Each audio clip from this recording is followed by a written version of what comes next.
आपको एक रियलिटी बताता हूं, समझ में, एकदम रियलिटी बताता हूं, मजाक नहीं कर रहा हूं। कोई कॉन्सेप्ट या कोई सवाल मैं डिस्कस कर रहा था, या मेरी स्पीड तेज हुई, या फिर मैंने एक जगह ऐसी कैलकुलेशन की जो बच्चे को समझ नहीं आई। कई बार काटा पीटी हो सकती है, कई बार मल्टीप्लीकेशन डिवीजन, कुछ भी, ठीक है ना। और मैं इसको समझाया जा रहा था। अब वही सेम कैलकुलेशन एक बच्चे ने अपने घर पे की। मान लो मेरे आंसर आ रहा था 2, उसका आंसर आ रहा है -3, तो उसने लिखना स्टार्ट कर दिया जीडीबीडी जीडीबीडी जीडीबीडी जीडीबीडी। अगर सच में जीडीबीडी होती तो इसमें आप सभी लोग एक लाइन में लिखते हो कि सर आपने प्रिंटिंग मिस्टेक कर दी या फिर आपने गड़बड़ कर दिया, सही कर दो।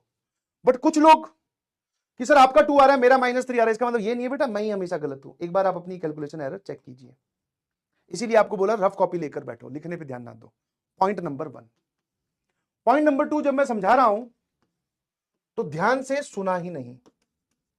ध्यान सुना, एकदम सही बोल रहा हूं, एकदम ध्यान से सुना ही नहीं, या फिर सुना तो उसका मतलब कुछ और ही समझा। जैसे फॉर एग्जांपल मैंने बोला बेटा जिस दिन संडे होगा उस दिन आपकी छुट्टी होगी, ठीक है, छुट्टी, ठीक है जी, मैंने ये बोला। अब एक बच्चा का पीछे हाथ उठा, सर एक सेकंड, इस बार दिवाली तो सर किसी और दिन की है, संडे को तो नहीं है, तो दिवाली को छुट्टी नहीं होगी क्या? अरे भाई, कॉन्सेप्ट एक्सप्लेन करते वक्त मैंने ये बोला कि जिस दिन संडे होगा तब छुट्टी होगी।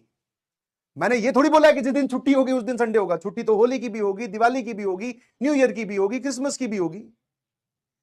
इसका मतलब सर हम चीजें ध्यान से सुन ही नहीं रहे हैं और हमारे दिमाग में अनचाहे डाउट, सर नहीं समझ में आया, ये क्या बोल दिया सर, ये थोड़ी होता है, ये तो गलत होता है सर, आप देखो statement, your statement is wrong, this is strictly wrong sir, देखो ये। अरे मैंने कहा सुन तो ले, पहले बोला क्या है, क्या मतलब है सर इसका, ध्यान से सुनिए प्लीज।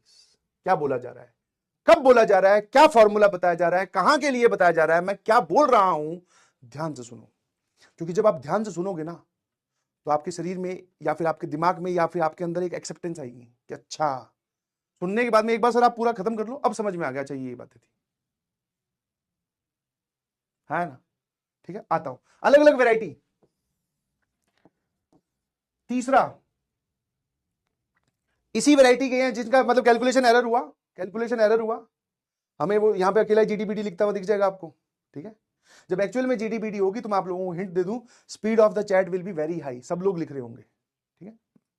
कुछ 2-4 चमन चोमू टाइप के लोग जिनको हम स्पैमर भी बोलते हैं, प्यार से सी स्क्वायर भी बोलते हैं, वो लिखे, वो अलग बात है। मैंने तो आपको समझाया था गर्मी का मौसम है भाई, वो पेप्सी लॉलीपॉप बॉयज है, उनको बेचारों को पेप्सी पेप्सी पिलानी है, कोई बात नहीं, उनको लिखने दीजिए। बट आप कई बार क्या होता है, देखना जरा लेवल ऑफ, मतलब आप बोलते हैं कि टीचर से भिड़ने का लेवल है या पता नहीं क्या लेवल है। इसका आंसर फिर से दोबारा कैलकुलेशन करने पे -3 आया।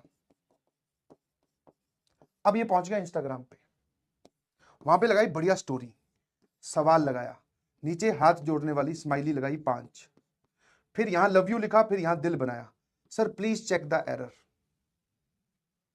क्योंकि क्या हुआ, बस इतना सा हुआ कि इसने दोबारा जब सॉल्व किया, सेम कैलकुलेशन एरर किया, सेम लाइन में दिमाग चल रहा है, उसका फिर आंसर -3 आ गया। ये कहां पहुंच गया, इंस्टाग्राम पे मुझे मेरे अकाउंट में टैग कर रहा है, स्टोरियां लगा रहा है, सर समझाइए, ये बात नहीं समझ में आई सर, ये तो गड़बड़ होगी, पूरे बैच का सर विनाश कर दिया आपने, गलत पढ़ा दिया, पता नहीं क्या क्या। अरे भाई एक बार खुद ही चेक कर ले खुद की कैलकुलेशन, एक बार ध्यान से। अच्छा, कई बार ऐसा होता है, तुम्हारे साथ नहीं है, मेरे साथ भी होता है कि एक सवाल हम कर रहे हैं, एक तरीके से उसका आंसर निकाल रहे हैं, गलत आ रहा है, और वो सेम दूसरे तरीके से किया तब भी वहीं पहुंच रहे हैं। इसका मतलब आपका दिमाग जो है वो लूप में फंस गया है। अब उस सवाल को एक बार रोक दो, अगले दिन सॉल्व करना, ये -3 की जगह वापस 2 आ जाएगा, ठीक है। तो ये 11वीं वाले बच्चे बहुत ज्यादा करते हैं।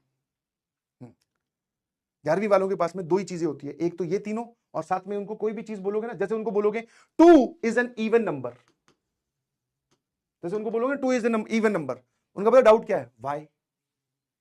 उनको बोलोगे 3 is a odd number, doubt पता है क्या है, वाई। सर 3 को इवन नंबर क्यों नहीं बोलते, ऐसे ऐसे डाउट है। तो ये 11वीं के डाउट है बेटा, इनकी एक उम्र निकल गई है, ठीक है, हाँ ना। अब ये सब मत पूछो, आ जाइए। तो हो सकता है, मैं ये नहीं बोल रहा हूं कि ये किसी एक बच्चे की कहानी है, हो सकता है कि आपके साथ भी ऐसा हो कि मैंने कुछ समझाया, आपकी एक पॉइंट पे कैलकुलेशन नहीं मैच कर रही, स्टार लगा लो, बोले इस पे 5 मिनट क्लास के बाद में दे दूंगा यार, ये पता नहीं क्या पॉइंट है, देख लेते कैलकुलेट करके, अभी क्लास के पैरेलल स्पीड नहीं मैच कर पा रही।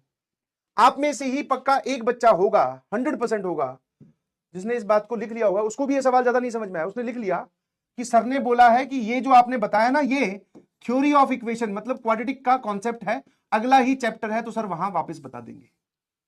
ये बात उसने लिख ली ताकि जब वो रिवाइज करेगा तो ये सवाल उसको परेशान नहीं करेगा। और जिसने ये बातें नहीं लिखी वो बोलेगा अरे भाई गणित तो बहुत टफ है। हाँ बेटा बहुत ज्यादा ही टफ है। आ जाइए।